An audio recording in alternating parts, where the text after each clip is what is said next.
ഉച്ചക്കത്തെ ചിക്കൻ എന്താ ചെയ്യാ? എന്താ ഉണ്ടാക്കുക? എല്ലാവരുടെ വീട്ടിലും ഉണ്ടാവില്ലേ കാണാൻ ഒരു ഭംഗിയില്ലേലും ഒഴിവാക്കാൻ പറ്റാത്ത ഏതെങ്കിലുമൊക്കെ ഒരു ചട്ടി എൻ്റെ വീട്ടിൽ പണ്ടുണ്ടായിരുന്നട്ടാ. ഒരു പിടിയൊക്കെ പോയി കയറുന്ന ഒരു പാവ അലൂമിനിയം ചട്ടി. അല്ലാണ്ട് യൂസ് ചെയ്യുന്നൊന്നും കണ്ടിട്ടില്ല. അതിൽ ആകപ്പാട് ഉണ്ടാക്കുന്നത് ഒരു ചിക്കൻ റെസിപ്പി ആയിരുന്നു. വലിയ ആർഭാടങ്ങളൊന്നും ചേർക്കാണ്ട് ഉപ്പും മുളക് പൊടി മഞ്ഞൾപ്പൊടി മല്ലിപ്പൊടി മാത്രം ഇട്ട് മിക്സ് ചെയ്തിട്ട് ജിഞ്ചർ ഗാർലിക് പേസ്റ്റും ചേർക്കുക. എന്നിട്ട് മിക്സ് ചെയ്തിട്ട് വെള്ളം ഒഴിച്ചിട്ട് വേവിക്കാൻ വെക്കും. എന്നിട്ട് വെന്ത ശേഷത്തിൽ പച്ച വെളിച്ചെണ്ണ തൂവി കൊടുക്കും. ചിലപ്പോൾ കാണത്തിരി സോയാ സോസ് എപ്പോഴും ആഡ് ചെയ്യുന്നത്. അത്ര മാത്രമേ അതിലുള്ളൂ. എന്നിട്ട് അത് വേവിക്കാൻ വെക്കും.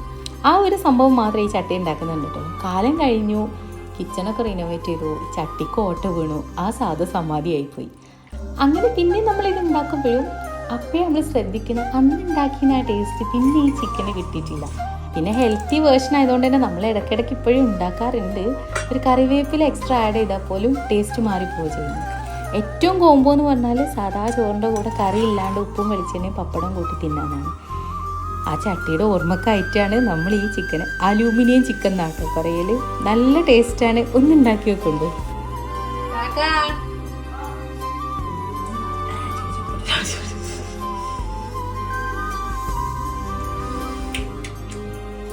Ayah, ayah, semacam itu lah.